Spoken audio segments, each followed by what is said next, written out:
Expansion of an idea, unity is strength. The proverb "unity is strength" means that when people stand together and work as a team, they become stronger and more successful. However, when they are divided, they become weak and vulnerable. This principle is seen everywhere.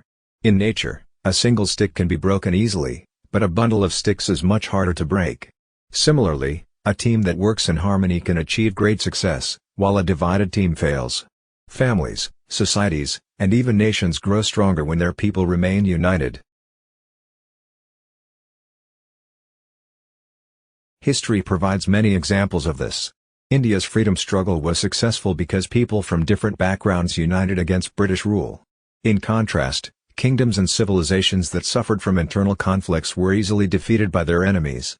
In modern times, companies, sports teams, and organizations that emphasize teamwork achieve greater success than those filled with internal conflicts. This proverb teaches us that strength lies in togetherness. Whether in family, work, or society, cooperation and unity lead to growth, while division leads to failure.